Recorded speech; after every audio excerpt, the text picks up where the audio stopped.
Hey everyone, I'm Dan from Blank Shot Gaming, and today I want to talk to you guys about this. This is the 2021 Quest Calendar, and so far I've spent about 55 or so days with it. Let's talk about how much I like it.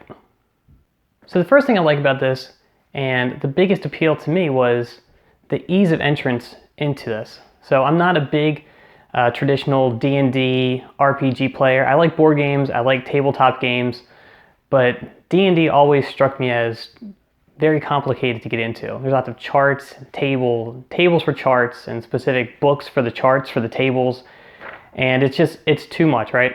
Especially for someone new to it.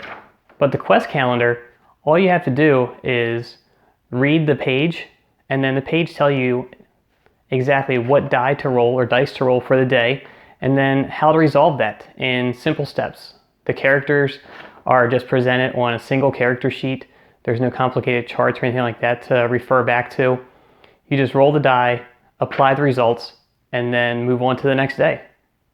Now that being said, it's not too overly simple. So there are a lot of different characters to pick from at the beginning of the calendar, and they each have their own different abilities and stats and things like that, but nothing that isn't presented clearly on just the character card itself. So you get your card, you get your D20, you roll it, and then you do whatever the results tell you to do on the back of the previous day's page. Another great thing about the Quest Calendar is that it's fast to play. Because the story is broken out over the course of 365 days, well, I guess a little bit less because you don't play on Sundays, but because the game is broken down over so many days, you don't have to do everything in one sitting. It's not like a traditional RPG where you've got to sit for hours and hours with a group of people and have a designated DM and things like that. The Quest Calendar is your DM. Each day explains your path for you, it explains the quest, and then all you have to do is roll to see what happens. You resolve your roll, you move on to the next day. It's as fast as that. Each day takes typically between 2 to 5 minutes. So of course I have to mention the art and the story too.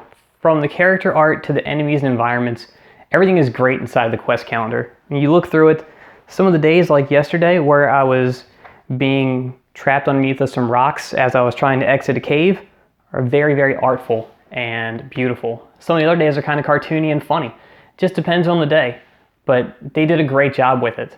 It's not like every day is a Les Edwards painting, you know, the Hero Quest guy. Yeah, that guy. But every day isn't a Gru the Wanderer comic either and looks cartoony and kind of crappy, you know.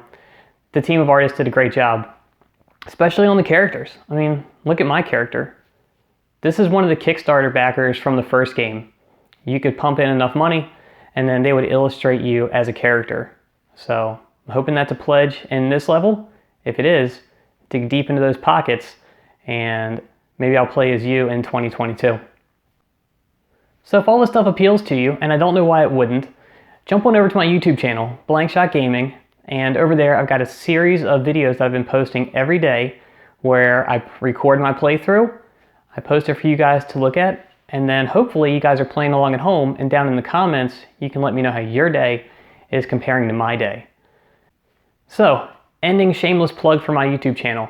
And guys, make sure you back the 2022 Kickstarter for the Quest Calendar. I'm going to take mine and put it back up here on my desk. I'm going to wait for the 2022 one to show up, and then once we have that, we can continue getting our daily dose of dungeon crawling and our RDA of RPG all throughout 2022 together.